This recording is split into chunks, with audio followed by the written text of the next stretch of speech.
David Liggett with Data Center Hawk, focused on cloud and colocation, data center industry trends, and dynamic market. I'm David Liggett with Data Center Hawk, and I'm here with Gil Santaliz, CEO of NJFX. Gil, great to see you today. Thanks so much for joining us. Great. Pleasure to be with you, Dave. Thank you for having me.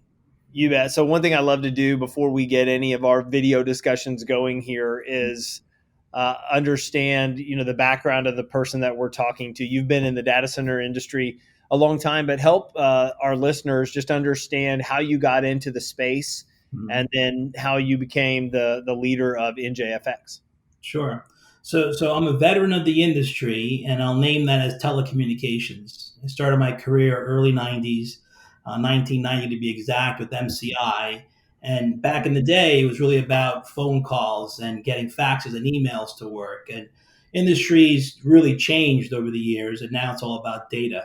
So as I traverse my career, it's been very beneficial for me, and I like to give back whenever I can. I sold my company in 2008. I came up with a company called Four Connections, and we were actually laying the physical infrastructure to interconnect data centers.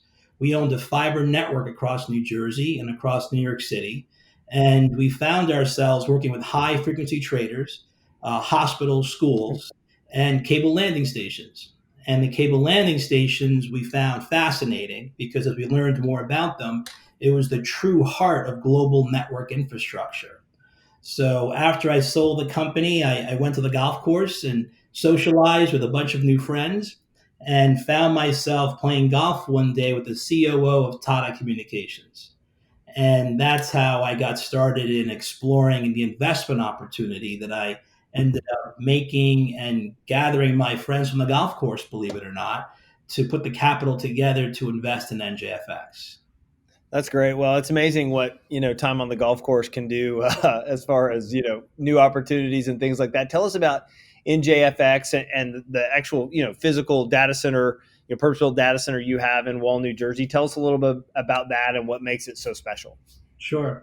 So the property itself was developed by Subcom back in 2001. And if you think back to those days, Subcom was investing in global network architecture. It was the boom. It was post 1996. There was a dot-com craze, and Subcom invested literally in a cable that went around the world. So if you start in Wall, New Jersey, it went across to Europe. From Europe, it went to the Middle East. To the Middle East, it went out to Asia. Asia back to the west coast of the U.S., and they did a complete circle around the U.S. And as they invested the billions of dollars to make that infrastructure work, we got blessed with the location of Wall, New Jersey, where they put a substantial cable landing station with bore pipes to the ocean on two sides and front haul. And back in the day, the investment they made for that property was close to $100 million. Between the bore pipes, the front hall, and the physical building. What we found ourselves with is an investment opportunity next door to the cable landing station. The time now is 2015. Todd had owned the company now for approximately 13 years and didn't find value in the land next door. And based on my knowledge of the industry, I realized that the mistake that they were making is they weren't being neutral in developing the property next door. So we sat down with the management team for Tata Communications and came up with a scenario that makes economic sense for both of us. And we bought the land next door, and the concept of NJFX was born. That's awesome. For those that might not know, when we talk in the data center industry or the telecom industry about a cable landing station, give a little bit more context around what that is and why it's significant to the industry as a whole. Mm-hmm. So cable landing stations represent the transmission location for 99% of the internet traffic globally. So a cable landing station is a place where the cable physically lands, interconnecting continents. In the Atlantic, NJFX in Wall, New Jersey has four cables that go between New Jersey. One cable specifically goes to Denmark, Norway, and Ireland. Another two cables go to the UK, and a fourth cable goes down to Brazil. So you've got one place where the cable landing station exists, and we have it called a campus because it's comprised of both buildings that interconnect North America to Europe and South America. Yeah, so these are literally the physical locations where continents. The internet is obviously connected from continent to continent, so it's highly strategic. What for those that are listening, talk about just how many subsea cables are there? How do these projects get started? What makes something like this, or what makes the industry need to add more, subsea cables when the need arises? Yeah. So if you think back on the original cable that we had was a transatlantic cable back in the mid 1800s that connected North America to Europe so they can avoid having a ship cross the ocean to be able to transmit a communication of some event that was happening between countries. The first cable that went across took approximately 6 to 7 minutes to transmit a message across the ocean. Where today it's fractions of a millisecond across Yeah. the ocean to connect across. To be exact, 65 milliseconds of very quick connection across the Atlantic Ocean. So the improvement was global communication, globalization. Subsea cables made the world a smaller place. The combination of subsea cables and commercial aviation has made the world a much smaller place, much more interconnected in many different ways. We can see places by visiting them, but we can click a mouse or click a button and be in a country within a second and be having a conversation as if we're in the room next door. That is what cables have done. Cables have made other parts of the world viable. They've enhanced the ability for workforces to be established in other parts of the world to help other economies. So no secret that a lot of countries source in India, source in the Middle East, part of their workforce to do whether it's smart hands or do software development because they have the best talent locally, most cost effective. Call centers exist in South America for Spanish speaking parts of the population in the US. We really are a globalized industry that supports how we interconnect so that applications can work and provide the most cost effective way of connecting people. And have you seen the COVID-19 challenges impact, the data center industry as a whole, or even, what role has the subsea cable industry played to help keep the world connected? It's still evolving. The impacts of COVID are still being felt, and the time of this stage we're in is still not certain. But the immediate effects were a huge increase in global IP. Global IP means the internet. Everyone ordered more and more internet right away. As the workforce left the offices and they ran to their homes, you saw a shift in how traffic worked also. The data centers were still critical in that part, right? The data center is where the data is being kept, but how I got to that data became critical. So you saw a lot of reorchestration of networks. You saw a lot of interconnections that were non-traditional. The cable companies that do cable service to homes became highly important. Think about it. You work at a large bank, pharmaceutical, and now you're working from home. You're dependent on that cable modem to make this all work for you. Sure. Way your grown kids moved in with you with their families and they're playing video games on that cable connection too. And the home became the new disaster recovery site. So COVID has really transformed and accelerated the process of which was already happening in terms of workforce enablement, flexibility, data anywhere. If you were going to be successful running an enterprise business, you should have had a plan to at least partly address what happened, and that's my data available anywhere, digitally enabled. And there have been some winners and losers in that. I think the ones that are struggling aren't as public. I think the ones that are doing well are just feeling good about themselves. But the world has changed through COVID, and the amount of time that we have in this process, there'll be some additional changes that'll happen that could be permanent. There's a big consideration now on why do I have so much brick and mortar commercial space? Why do I have so many employees in parts of cities that are hard to get to? Maybe they're better served working from home. Maybe we're better off having more suburban campus environments for our workforce versus having them commute into dense city environments. So I think COVID has had a permanent effect. It's still being developing in terms of what it's going to mean at the end, but this change is not short term. Yeah, I agree. In fact, this morning I was today is the first day of virtual school for the area that we live here in Dallas, and so this morning I was at home getting to play tech support for my kids as they were logging on to streaming applications for their school in multiple bedrooms in our home, and obviously in the world that we live in, just thinking about the increased bandwidth requirements that just come from virtual learning, let alone the things that you mentioned, which were people actually working from home and the things like that that are going on in the midst of this time period. So it's fascinating to see the changes. I'm not sure the world would have done moved as quickly, obviously, into some of this technology advancement unless something like this was in place. So that's been fascinating to see. And I think the next few years, few months, and then into the next few years will be interesting to watch how those trends take place.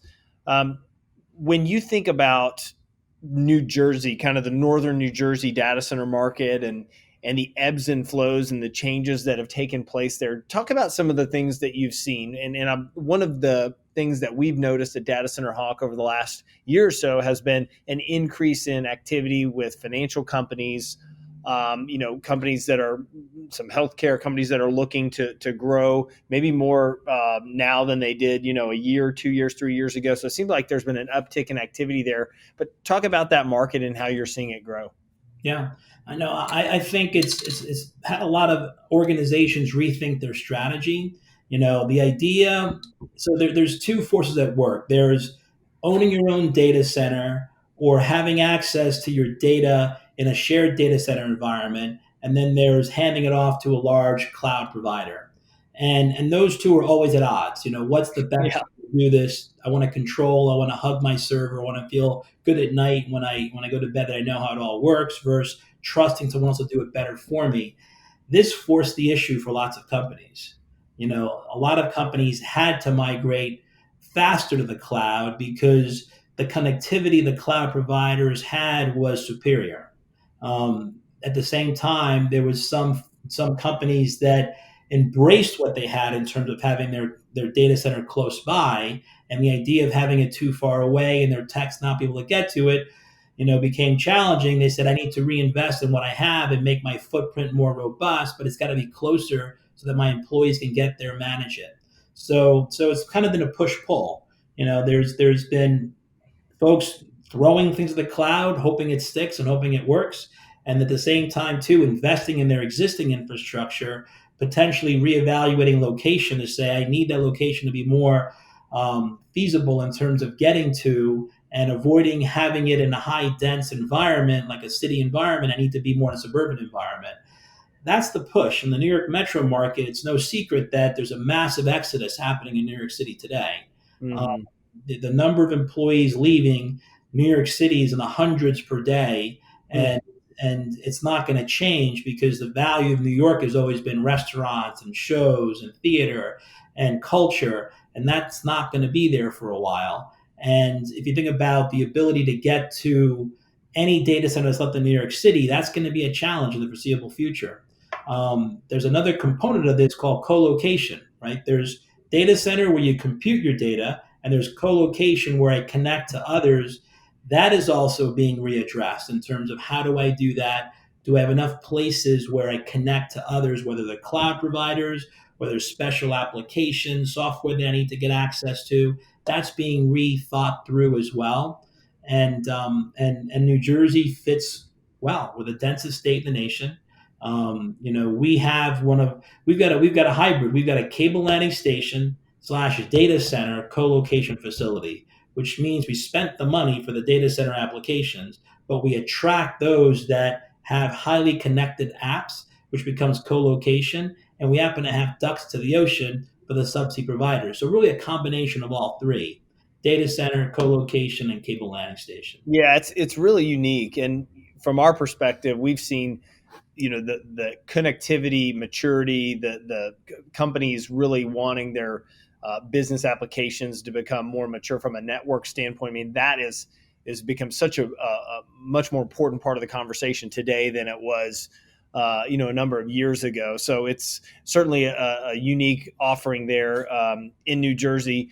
When you think about the next several years, what trends or what things do you think will impact the data center industry most?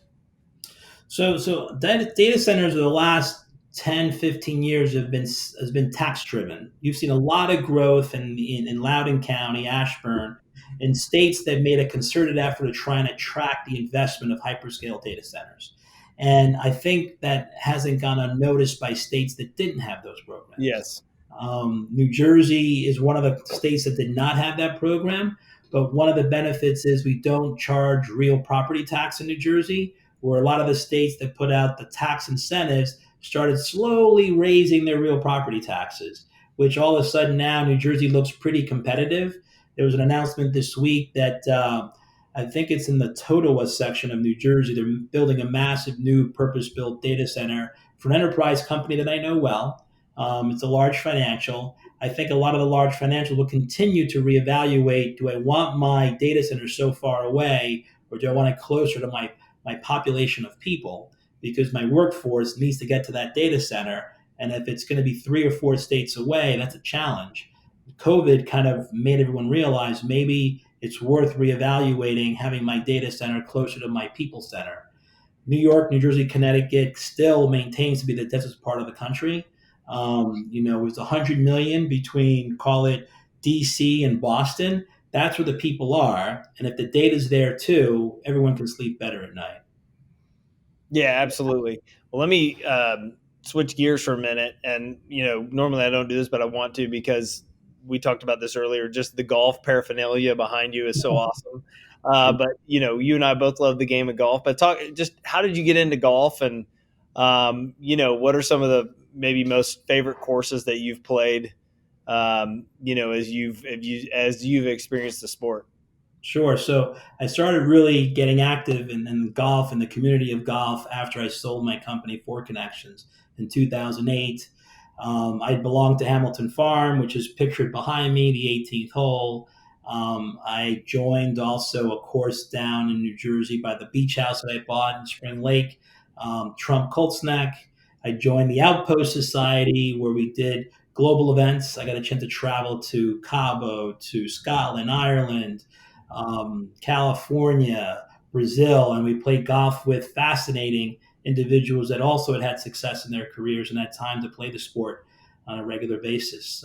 In terms of my favorite course, I played Cyprus on the West Coast, outrageous. I played Fisher's Island, a small island off of Connecticut, Long Island, that's committed to the sport. There's no reason to live in Fisher's Island if you don't play golf. That's why you live there.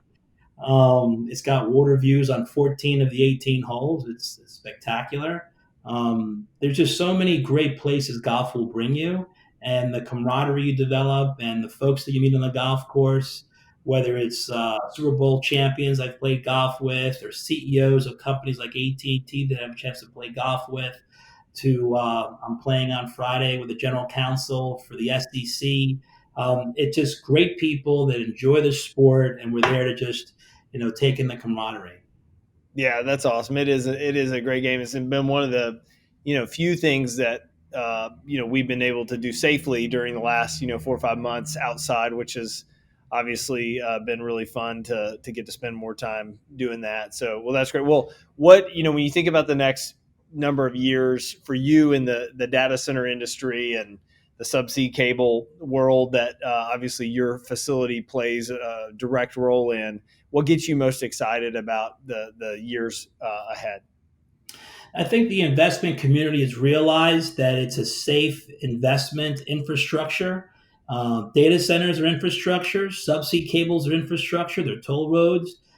They provide good returns on a steady long-term basis. So I think the capital markets will be good to the data center industry and the subsea space. And we are actively courting new subsea cables.